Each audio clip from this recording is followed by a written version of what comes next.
very first ever Desert Quest delivered more than initially anticipated by the organizers, riders and crew members, and above all the sponsors of this historical first. We were looking for something to link the brand to that is also out on an adventure, and this is a perfect fit for Windhoek Lager. After months of thorough planning, the big day eventually arrived on the 1st of May 2011 for a race through the unimagined beauty to be written in the record books of Namibian cycling. Despite organizers who planned the route more than 6 months in advance, it was the exceptional weather and rain Namibia received for the 2011 season that made the quest even more challenging by crossing raging rivers, took on mud pools and faced abnormal riding conditions. Registration took place on Saturday the 31st of April at Eagle's Nest in Namibia's capital's Avis residential area. For some it came as a shock when receiving their goodie bags with their routes. Although the KwaZulu-Natal is known for its rugged, inhospitable terrain, the organizers, Africa Extreme Promotions, worked out routes that will take adventurers to levels never experienced before, and the ordinary mountain biker would rather prevent. Good luck, drive safely, even the dogs are wishing you well. The Windhoek City Police ensured the 21 riders who started the event at 8 o'clock that morning were escorted safely through the streets of Windhoek towards the battlefield for the next 6 days. The riders seemed to enjoy the few kilometers of tarred road before the first gravel road awaited them on the Kupferberg Road, derived from the German word for Copper Mountain.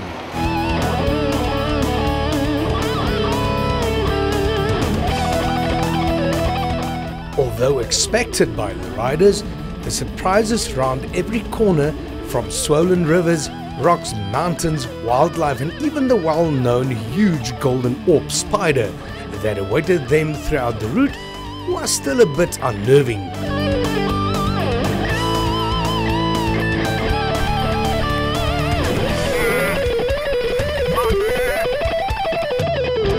Day one's route was through several commercial and game farms before reaching Camp 1, where the riders and crew alike made their first overnight stop, but not without a downpour uncommon to this area, leaving everything and everyone wet and damp, except maybe the spirit of the competitors.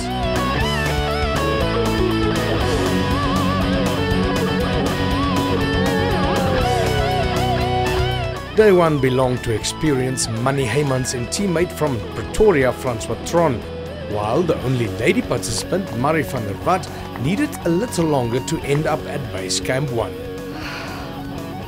Yeah, as prepared as I can be, so yeah.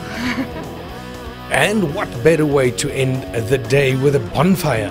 Although the wood was soaked, the diesel and matches proved a winning combination to ensure the cold are deterred by the fire after a long day one in the saddle.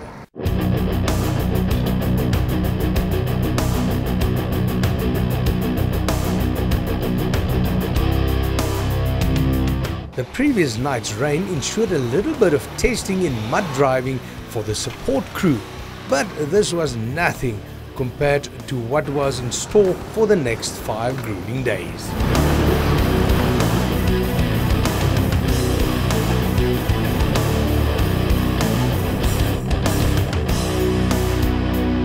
Barely an hour after leaving base camp 1, the Kuisep River, behind the old German fort dated back to the early 1900s, was in full flood.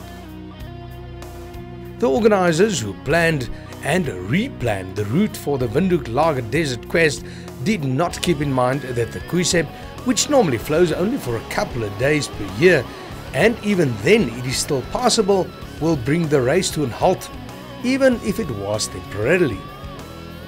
The river clearly did not allow an easy crossing, but the determination of the cyclists to be part of this historic Windhoek Lager Desert Quest ensured that nothing, not only raging rivers, spiders or the highest mountains, will stand in the way to cross the finish line at the Yacht Club in Walfish Bay.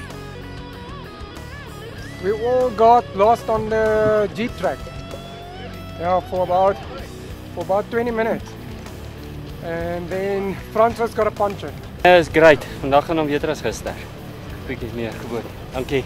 Ja, baie confusing. Nou Marcus. Maar ons het die pad gevind en we're on our way. Still okay, still okay. But there's a few more hills coming, so we just take it easy for now. Day 2 was not as harsh as the first day when the riders had raced 92 kilometers through mountainous areas. Heymans and teammate Tron had one thing in their minds: to ensure tough competition for the rest of the riders.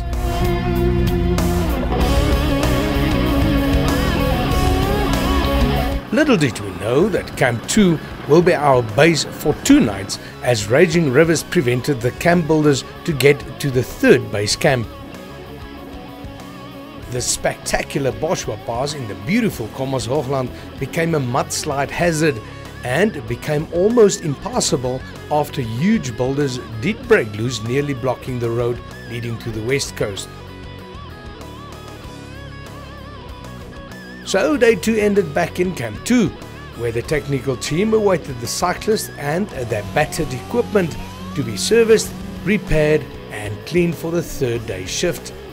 Closer to the finishing line, Walfish Bay. Second day, much better than yesterday.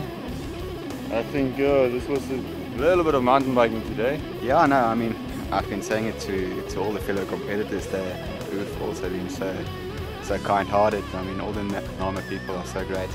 I've been telling them this is the best way to experience the country. Today we were in the high ground, in the Kommershoogland, and gave new meaning to the high ground. And up and down, and up and down. And I couldn't shake Manny Heymans off my tail. Eventually I had to stop and let him go. And then I was all alone in the high ground. It was very tough. The second stage provided enough action, blended with awesome scenery, to successfully motivate the tired riders for the next day.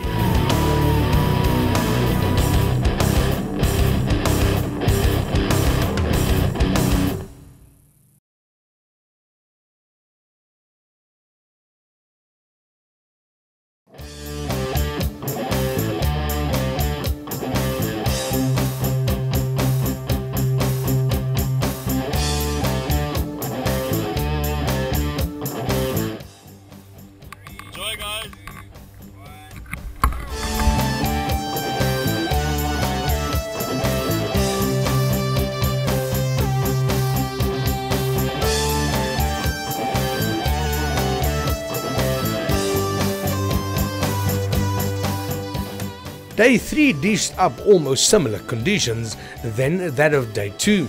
The participants were treated to a free game viewing expedition, with a difference: they had to paddle themselves, unlike conventional game viewing trips on the back of a pickup.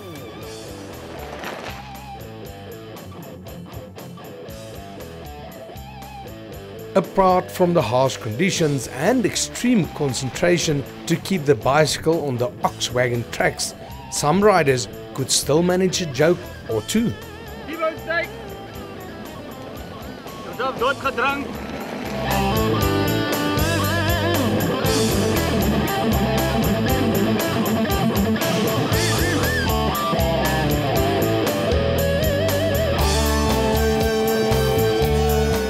The oldest participant in his class, Dion Slechter, took a wrong turn on the lonely roads of the Kommershoogland, and when he got lost, he just carried on.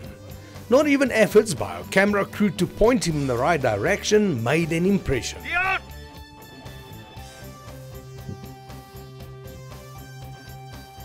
Slechter realized the errors of his way, turned back and rode an extra 40 kilometers to go through the correct checkpoints.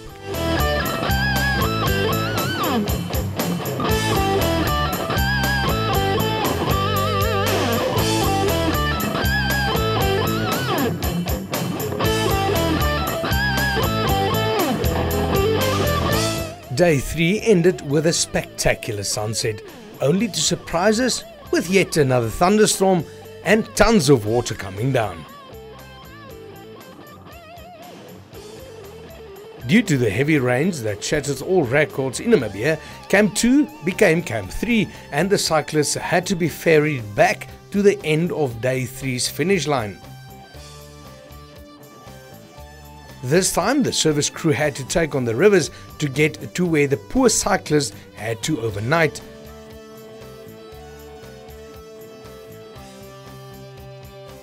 Day 4. Still the muddy and wet conditions, rivers and rocky terrain were not enough to break the participants' spirit.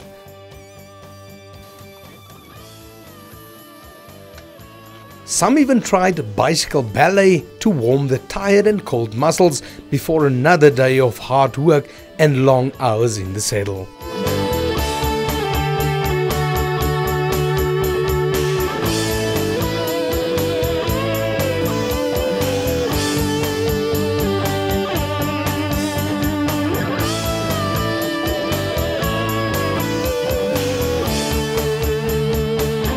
Spectacular scenery was again on the menu, and the greenery combined with good sportsmanship ensured that all riders finished the day without any incidents.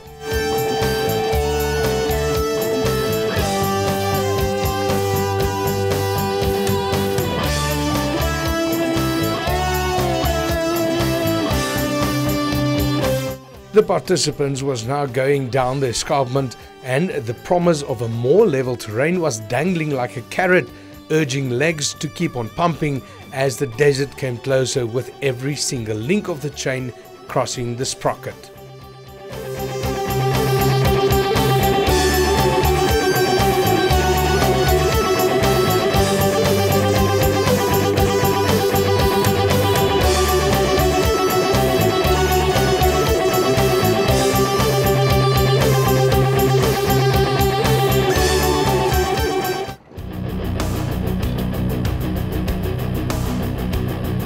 Day 4 ended at the farm Donkerhoek Oost of Werner Gosso on the border of the Kommershoogland and Namib Desert.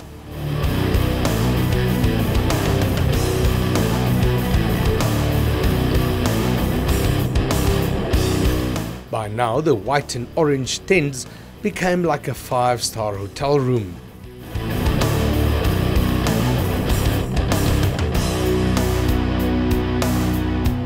Donkerhoek provided place and time for Heymans to repair and replace a broken part, and with the closest town more than 130 kilometers away, the spares not easily available, a Windhoek tent proved it has more purpose than just a container of beer.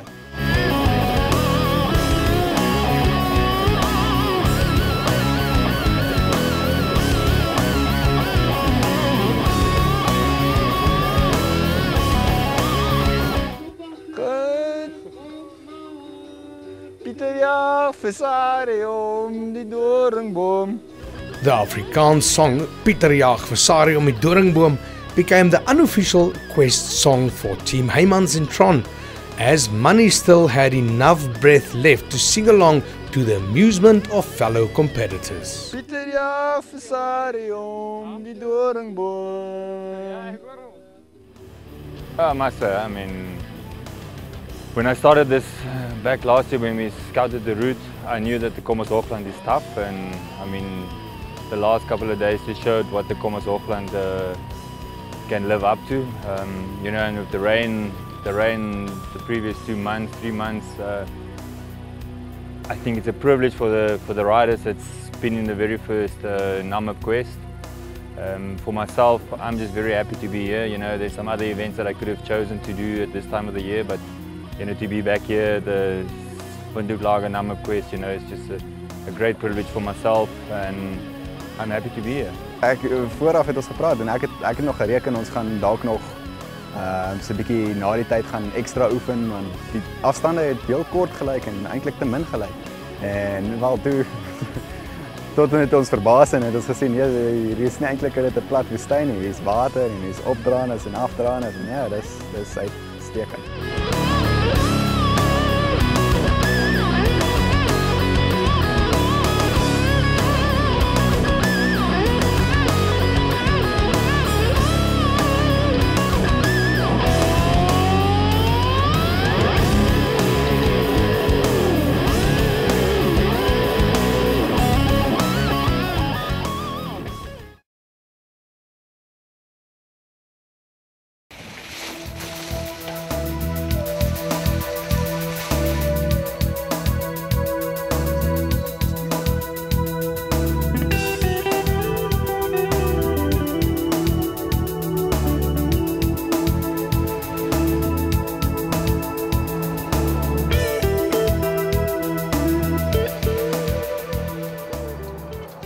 Day 5 was a walk in the park as the saying goes.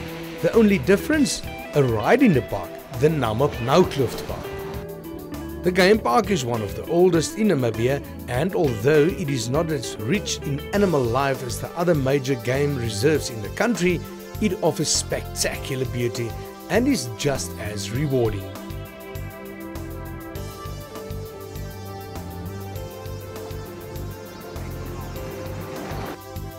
The riders were treated to natural beauty, with yet another unnatural display of weather for this part of the world. The average rainfall here varies from 10 to 30 millimeters per annum, and most of the desert received that in one downpour this year. The rainbow spanning the vast flats of the Namib Desert seemed slightly out of place, but no less beautiful.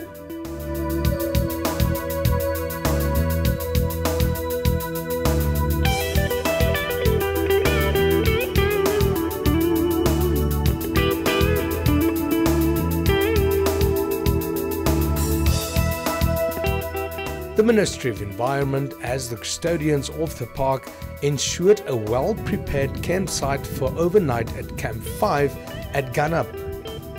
Namib is a game ranger station for wardens and normally out of bounds for us mere mortals. The Namib is known for its windy conditions and